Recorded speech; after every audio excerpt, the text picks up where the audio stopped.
Karen tries to steal my parking spot, demands I move my car, insults me, and ends up vandalizing my car. Little did she know everything was caught on camera, and she was arrested for destruction of property and assault. Here's what happened. I work in an office building with about 3 dozen companies operating on the premises, and because of the odd layout of the building, we have 6 different parking lots. I prefer using the hidden lot that requires you to drive through one of the indoor lots to reach, which, between being hard to find and all of the spots being marked compact, is usually less crowded than some of the lots closer to the road. Not to mention that the door into the building from that lot is right next to my office, so it's convenient in every way for me personally. Today, it was raining cats and dogs when I arrived at the office. For some reason, my normal lot was unusually full. However, someone pulled out of a prime space just as I arrived, giving me a much shorter walk through the wetness to reach the door. I exchange polite nods with the guy leaving, then pull into the space behind him. As I'm getting out of my car and grabbing my laptop bag out of the back, I hear some distant car horn honking, but think nothing of it since it's practically on the other side of the lot. When I turn around to head inside, though, Karen rolls up in an oversized SUV and slides to a stop on the wet pavement between me and the building, splashing me with a bit of puddle in the process. "That spot wasn't for you!" "Excuse me?" I reply.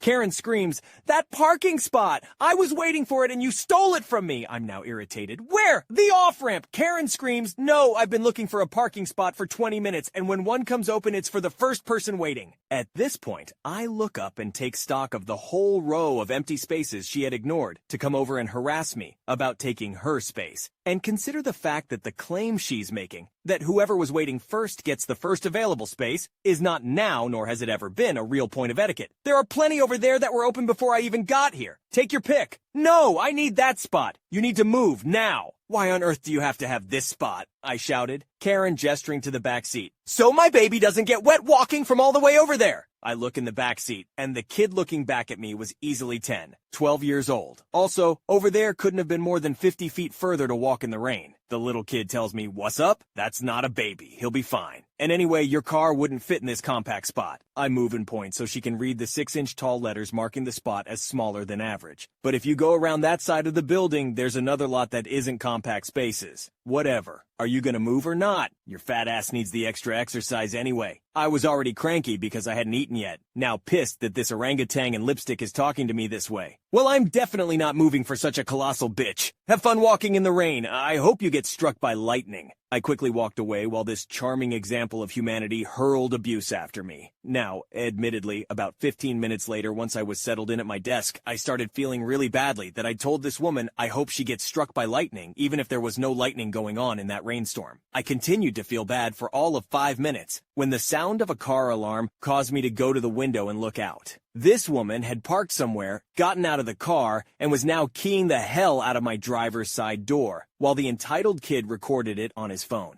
I took a quick picture of them in the act on my own phone, and immediately called building security to tell them what was going on. So guess who got arrested for destruction of property and assault? Oh, right. She also spit on and scratched the security guard who went to confront her, so assault. And everything that went down from beginning to end was practically right under a security camera, so it got a good look at her kid, and her car, including license plate, so no way she's getting away with it. And since the slur she etched into my car door is homophobic, she may also get charged under hate crime laws, so that's fun. If I end up going to court having to testify, ever deal with this woman again, etc., I will totally post an update. Oh my goodness, can we just take a moment to appreciate how crazy this Karen is? I mean, first of all, she thinks that just because she was waiting for a parking space that she automatically deserves it, even though there were plenty of other spots available. And then, to make matters worse, she splashes OP with a puddle when she pulls up in her oversized SUV. But that's not even the worst part. This Karen then proceeds to key OP's car and assault the security guard who tried to stop her. And to top it all off, she even used a homophobic slur when she vandalized the car, which could result in her being charged with a hate crime. I mean, what kind of person does that? It's just mind-boggling to me. I feel so bad for OP having to deal with this kind of behavior. It's just not right, and I really hope that justice is served and that this Karen gets what she deserves. I mean, it's not okay to go around keying people's cars and assaulting security guards just because you didn't get your way. Karen tries to steal solar panel and her son assaults me. I've been lucky with not encountering Karens up until recently. Honestly, I thought the internet over-exaggerated about these crazy entitled people. I came to the sad truth these people do exist, and my faith in humanity dropped just a tad more. Anyways, I work in the solar industry, mainly residential, as a service technician. Whenever something goes wrong with a solar PV system, I'm the guy they send out to fix it. I've been doing this long enough to have the knowledge and skill to complete an entire installation by myself. With roof pitch and module count within reason, that is. Anyways, I went out with one of the crews for an installation as they were short a few guys, so myself and two of the other technicians I work with volunteered to help them out. Seemed like a pretty standard job. 40 plus panels, not a steep roof. Okay, we should be in and out timing permitting. We're finished and back at the shop by 5 p.m. So we arrive at the house in what looked to be a pretty rich neighborhood. Homeowner greeted us and even offered to grab us all breakfast. It was a good day so far, so we set up an exclusion zone to prevent anyone from coming too close to the house as equipment, tools, etc. will fall off the roof. I'm on the ground working on building the electrical portion of the system. I've got my music playing, all is good. I've got myself in a good rhythm. I then noticed a child, could have been no older than 7, dart past the red tape we had put up and head toward a ladder to the roof and try to start playing on it. Like a human being with common sense, I ran over and told the kid he couldn't play on this and that red tape was up so he couldn't get hurt. And the moment you've all been waiting for, Karen appears. Man, she had it all. The haircut, the sunglasses, and she had the worst spray tan I've personally seen. It's summer, people. Just go and get some sun. Damn. Don't talk to my son like that. He just wants to play with your tools. I kindly tell her I can't allow him to play with our tools, and for everyone's safety, they both need to be outside the red tape. She then responds saying, "Oh, he'll be fine. Just tell your workers to not drop anything." This made me lose a couple brain cells before I could reply to this. I try to stay calm and let her know that I could tell them to not drop anything all day. But that doesn't exclude the fact accidents happen, and we cannot risk anyone who is a non-worker to be hurt. I can do as I please, and so can my son. We're friends with these people, and they let my son play in their yard. You should take a better direction at talking to potential customers you know. This is where I started to lose my patience with her a little, so I explained the situation to her one more time and again asked her to leave with her son. She grabbed her child arms and stormed off, while also tearing off a section of the exclusion zone tape and storming over to her house 2 doors down. I stood by our trailer to take a breather and began chain smoking. I try not to get stressed out so much, being my job is already stressful as it is, but I have zero patience for people with no common sense, especially if they're a parent. A little while later, panels are prepped, roof is based out. We're now just finishing up the electrical before placing the panels into position. I'm running between the basement and the outside area. I get back outside, punching in some wires, when I hear one of my guys yelling from the roof, "Hey kid, what are you doing?" That immediately caught my attention, as I thought the little kid had run past the exclusion zone tape once again. But my eyes caught a guy running down the road with a solar panel in tow. He thankfully wasn't very fast. I darted over to this kid with one of our solar panels and attempted to rip it from his hands, while simultaneously trying not to let it hit the ground. I was able to get my hands on it, but this kid actually put up a fight and tossed the solar panel that put me in an awkward position, and he landed a full-on punch to my chest. Not gonna lie, it did knock the wind out of me little. I went into full self-defense mode. The kid wanted to take another shot at me since I didn't completely go down. I immediately put him on the ground without throwing any punches. I didn't know how old this kid was, and I didn't want to get into trouble for hitting a minor. But I wasn't about to let this kid continue to hit me. I'm thankful I have a little background in amateur MMA and a police officer dad and older brother who've taught me stuff over the years. So I had the kid down on the ground pinned, and out comes Karen running, screaming like a banshee. The typical, "I'm calling the cops," and "You just assaulted my son." I really asked myself if this was happening. Your son was stealing a solar panel and punched me in the chest. I had to defend myself. Karen screams, "I told him to grab the solar panel. My neighbor said I could take one and try it out and see how I like it." At this point, my guys are at my aid and I tell them to call the cops and keep Karen away from me. As we wait for the cops to show up, this orange-skinned lunatic is ranting how she's going to sue all of us and blah blah blah. Cops arrived about 10 minutes later. I removed myself from the kid, and the cops split us all up to take our statements and such. Karen went with her story about how her neighbor said she could borrow a solar panel and try it out. Now, even if he did say that, which he didn't, you can't just let someone take a solar panel because they still belong to the company. Most people who buy solar finance the panels and pay them off over the course of the next couple years. Works a lot like financing a car. It gets to the point where the cops ask if I want to press charges for the assault. The guy whose house we were installing had a security camera system and caught the incident all on tape, so I gladly say yes. No idea when the court proceedings are going to be taking place. I honestly just want this over and done with.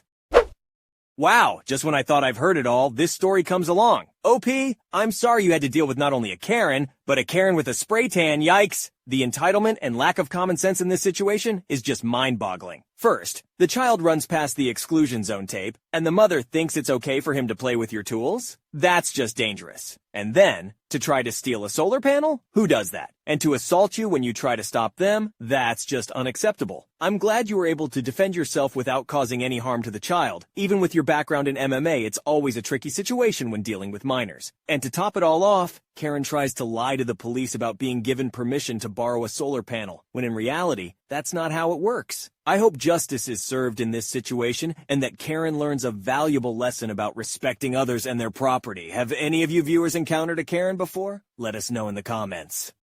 Entitled Mom Yells at Teenagers and Has Security Called on Her. For context, I, an 18-year-old male, am a lifeguard, and my pool is located within a much larger campus. We operate as both a campus facility and a private swim club. A membership to our swim club costs $350 for a family of 8, comes with 5 free guest passes, all good for up to 8 people, and access to the entire campus. Every clap of thunder is 30 minutes of closed water. Every strike of lightning is an hour. When we close for thunder, patrons are supposed to avoid all water and remain on the deck. And when we close for lightning, patrons are supposed to remain under shelter and away from all bodies of water. 2 weeks before this story, we had experienced a microburst that took down several trees and knocked a power line into a body of water directly across our one and only entrance to the campus. Obviously, without a way to access the pool, we were closed for 2 days. One family in particular comes into our pool every chance they get, now referred to as the Smiths. They're there so often that I know all 3 children by name and have spoke to their mother on multiple occasions. Obviously, I will be changing all names for privacy. I have never hated children more than I hate these 3. This entire family could get their own posts, so I won't even begin to dig into them. But their aunt occasionally brings her children with the rest of the family, now referred to as the Davids, as she did today. At the time of this story, the day before posting, my supervisor, Trigon, had left for a convection in DC a few hours earlier. Okay, so on to the story. Due to constant thunder, we opened our deck to the swim club like normal, but informed everyone entering that they were unable to enter the water. For the most part, families were understanding that we have no control over the situation and either waited patiently for the water to open or decided to go home. All was going smoothly until the oldest and worst Smith boy walked through the door. We informed him and his younger brother that the water was closed due to weather, and they both informed the rest of their party. This should have been our first red flag. Mama David walked past our desk with her gaggle of children and, to our faces, mentioned something along the lines of not hearing any thunder, but she didn't protest further and kept walking. The kids, both Smith and David, had brought reusable water balloons, so we were allowing them to refill a bucket for them with an outdoor shower a few feet away from us. Eventually, they had been using it so much that it was becoming a safety concern, and we told the kids they weren't allowed to fill their water balloons with pool water or with our shower head. Once or twice, they tried to run back and refill it super quick. Once Mama David came and filled it. I don't remember what I was doing, but I had stepped away from our front desk to do lifeguard things and was returning as my manager, Starfire, 17-year-old female, was once again telling them they were no longer allowed to use the shower. I had to pass the party on my way back, and as I passed them, Mama David stopped me to argue about why we wouldn't allow them to use the shower, both the safety of the families and the safety of the guards. As time went on, the children behaved like children, constantly running to our front desk to ask when the water would open again and groaning each time we had to reset the clock. Now, any normal parent would hear rolling thunder and take their children home, as several families did. But if you're an entitled parent, you sit and you wait and you complain. Eventually, we reopened the water. Trigon had told us to close at 4, but we decided to wait out our lightning timer and allow the kids in the water for 30 minutes and then close at 5. We announced that the water would be opening for half an hour and then everyone would have to leave. Legally, the water should not have been open. As soon as I finished our opening announcement, we heard thunder, but we let it slide. At this point, it's important to mention out that our oldest guard present was 18. Our youngest was 17. Mama David and Mama Smith both approached our front desk. They began asking why we were only open for 30 minutes and pointing out that the sun was out and the rain had gone away. Starfire explained to her that it wasn't our call and that Trigon had told us what to do.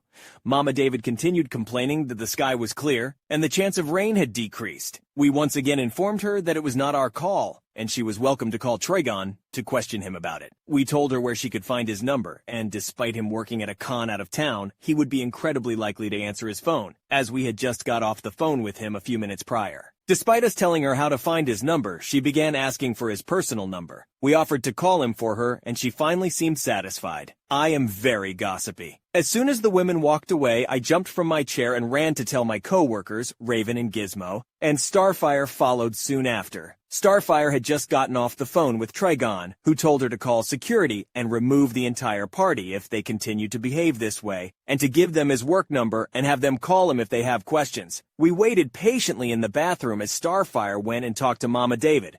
A few minutes later, Starfire returned and seemed visibly shaken up. Mama David had began demanding we tell her Trigon's work number, and Starfire explained that Trigon is her father, and that all of the guards know him personally, so we don't know his work number as we have no need for it. Mama David began screaming at Starfire and was still yelling as she walked back to us. We once again called Trigon, who called our security guard. Our security arrived a few minutes later as I was switching my final co-worker. Mama David, while being escorted out, was still yelling and began threatening our security guard with calling Trigon and filing a complaint. According to Mama David, she was close friends with our CEO's wife, who does not work for the company. Unfortunately, our CEO was walking past the pool as security was walking the family out. The family left the pool but decided to sit in the field directly behind Robin's car, essentially blocking her in. Eventually, Raven and Gizmo's mothers had both arrived at the same time, and both parked beside Robin. After the entire family had settled in the grass, our CEO walked into the pool and pulled Starfire outside to explain the situation. When Starfire told him what Mama David had said about his wife, he asked who the woman even was. Eventually, almost an hour after the entire ordeal had ended, Trigon and our CEO advised us to leave altogether and not interact with the family, as they were still sitting in the grass, this time with the addition of CEO's wife. The funniest part is that while the rest of her family moved as we pulled into the grass, Mama David stayed put with her toddler in her lap, maybe a foot from our back tire.